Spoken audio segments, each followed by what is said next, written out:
people say that the C8 Corvette is a supercar bargain.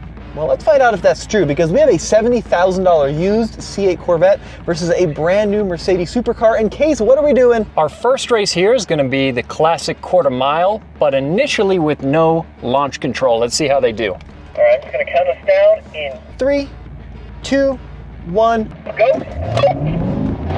Good launch, even launch. Wow, that Corvette really takes off. Oh, naturally aspirated V8 launches hard. Holy cow! Oh, no! No, stay back, Tommy! It is neck and neck! There's 100 miles an hour on, just slowly coming by. Wow! And across the line! That Benz is fast in the top end. That was pretty good. Whoa, dude, that was unbelievably close. Yeah, so it's a little bit of what we expected there, because this Corvette is naturally aspirated, so there's no turbo lag, and it weighs, if you can believe it, about 1,000 pounds less than the Mercedes. But the Mercedes has got almost 100 more horsepower.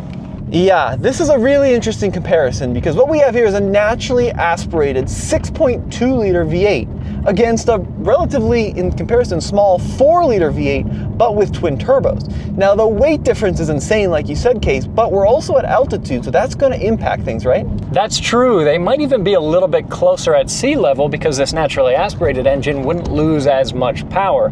That being said, that Mercedes, once it gets moving, is a rocket ship. That was impressive. Well, I just ran it's about a 1264 in the quarter mile, but let's do this. We need to see what both of these cars are like with the launch controls engaged for the best possible times. So let's line up, talk about some of the stats, and we'll hit it again. Now, the fun in this is that these two cars don't really compete whatsoever. You know, this is a over $200,000 GT63. The brakes alone on this car are like $9 grand, so this is in no way an affordable car. However, the C8 Corvette, the standard base car, is starting to get relatively affordable for the performance. Especially because ours is a 2020, so it's a few years old at this point, but the horsepower is still nothing to shrug your shoulders at, especially with this performance exhaust. 495 horsepower, 470 pound-feet of torque, and an 8-speed dual clutch. Now, in comparison, this Mercedes has 577 horsepower, and the torque is 590, so it's got a lot of torque. The crazy thing is, though, this isn't even the fastest, most expensive Mercedes-AMG GT Coupe. This is just a normal 63. There's also the 63S E-Performance and the Pro above this, so this is kind of middle of the line as these Mercedes GT Coupes go. Yeah, it doesn't really perform like a middle-of-the-line performance car. It's also not priced like one. No, you're absolutely right, Case, and this is a really interesting car that Mercedes has put together, because the GT Coupe can be had with a 4-cylinder 2-liter engine with about 400 horsepower, all the way up to the twin-turbo V8 hybrid monster with over 800 horsepower. So this has to be one of the widest ranges of engines and performances of any sports cars / supercars ever made, right? Yeah, it is a pretty wild range. And by comparison, we do have the base C8 Corvette, so obviously there's faster Corvettes, one that hopefully we should have by our office pretty soon. But for this next drag race, we're both going to use launch control. That's going to improve our times dramatically. Funny enough, on the last drag race, you said you did a 1264 in the quarter. It's exactly what my car is telling me as well. Oh, interesting. So this might be a pretty close little race going on here, Case. So to engage launch control in the GT63, there's a couple things I have to do. First, I have to twist this little knob into the race mode, and then I have to tap the traction control off button, and then I go foot hard on the brake, foot hard on the gas. It actually tightens up the seatbelt, bounces it off a little limiter, and then we'll see what happens. It's a similar process here in the Corvette, and I'm set up ready to go, so let's see how they do. All right, so let me make sure I'm in the right setting here. Yeah, I got race start engaged, so I'll go 3, 2, 1, go, and we'll see what happens. Are you ready? All right, here we go. In 3, 2, 1, go. Oh my God! Oh, wow, wow!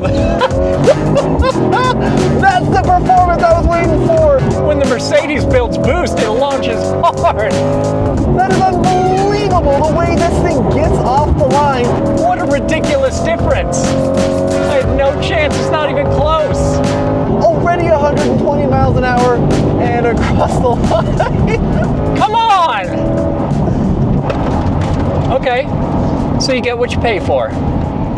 Apparently, that's insane. Well, shoot, my dude.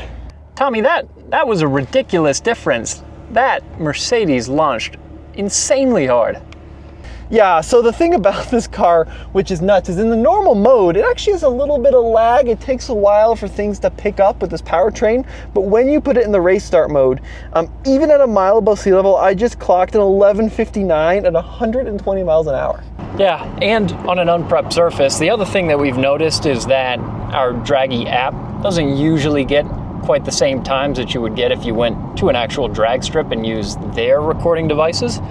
But this is still an insanely quick car, and especially for the money. But wow, when that Mercedes builds boost off of the launch, it launches hard. Yeah, and it's funny because it's like it's a tale of two cars. Like it feels genuinely quick when you're just in comfort mode cruising along and you hit the throttle, but it takes a while to get there. However, race start with traction off, when you get that thing dialed in, it just launches like hell. So for the roll race, I mean, I think we've proved that this car is genuinely a rocket at the higher speeds. So what I think would be interesting to give that Corvette a little bit of an advantage is I'm going to have you do the manual shifting. I'm going to leave mine in auto and then see if I can catch on up by the time we hit that quarter. Sounds good. It's definitely throwing a bone to the Corvette here, but I will say that, oh well, yeah, it might be necessary. Roll race from 30. All right. Getting up to 30 here. Okay, 20. All right, 30. I'm in race mode in 3, 2, 1, go. Oh, there goes the power. Come on, reel them in. Come on, Corvette. This car is an Autobahn rocket. Just every time I look over, he's gaining. It's so annoying. At speeds over 100, it just doesn't stop pulling. It's unbelievable. There we go. Whatever. That Mercedes is very fast, which is a good thing for the people spending the 200 grand to buy one. Yeah, that C8, it genuinely is very impressive what it can do, but when you get over 120, this Mercedes really picks up. It absolutely does. As soon as that engine gets on boost, it runs down the drag strip, and at that point, the weight is not making as big of a difference, but that extra 100 horsepower really comes into its own. That's an impressive car. We were pretty close on the first race, but that was it.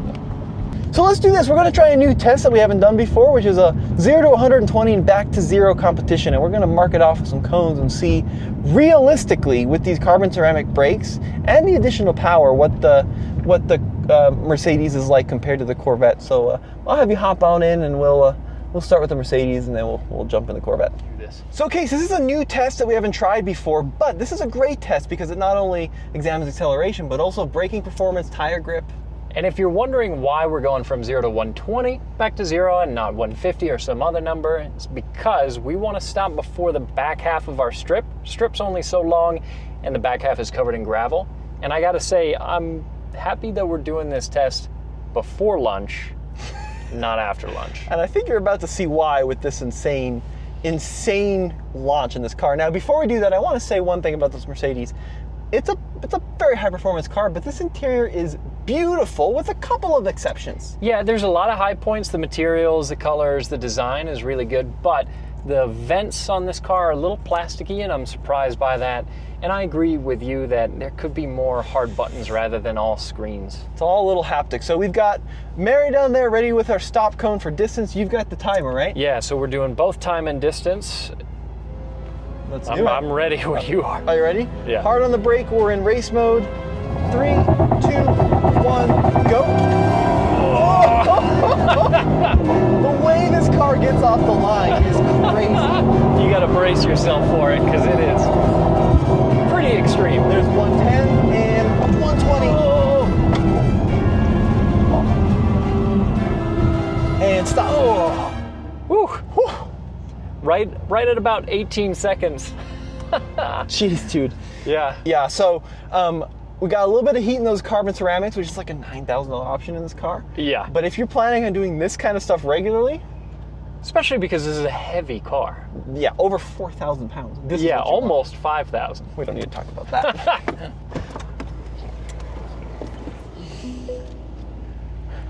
All right, thank you, Mary. Here is the stop cone for the Mercedes, except I'm gonna put it here. Let's see how close we can get to this mark with that Corvette. All right, Case, so we are in the C8 now. I'm gonna just keep driving here for the sake of consistency.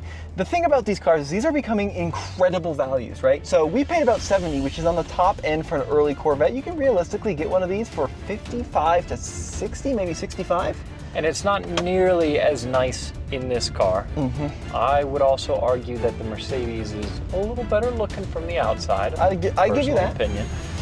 But as far as pure performance goes, as I'm sure we'll see again, for less than half the money, you get a lot more than half the performance. Basically a third of the money. And you get this sound, which I think just is better than I think that it sounds a Mercedes. little better, yeah. It does. All right, so we got launch going, we got track mode. Are you ready?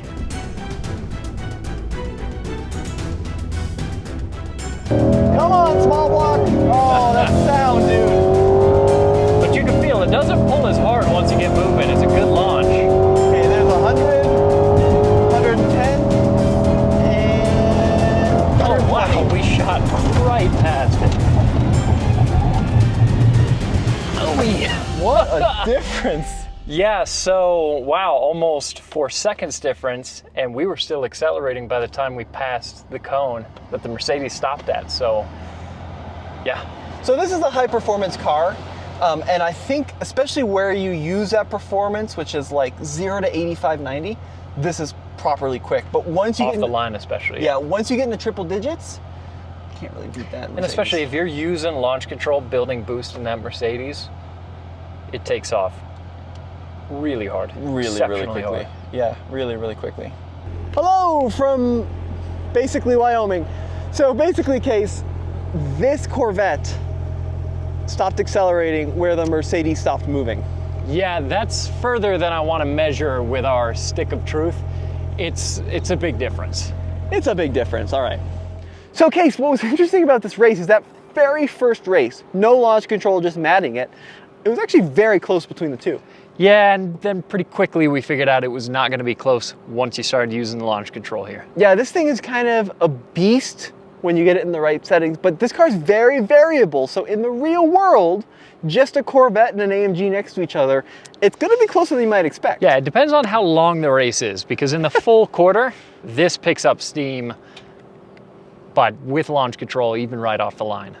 It's pretty amazing. Now what I wanna do is put a Z06 or even a ZR1 up against this car, Or ZR1X. but I still have to say for 70 grand used, that C8's a hell of a lot of performance. It is, yeah. Like we said, it's a lot more than half the performance or a third of the performance for around that much of the price. Yeah, absolutely. Well, folks, we'd love to know what you think in the comment section below. This has been Tommy. In case. AllTFL.com is the place to go for more real world drag races.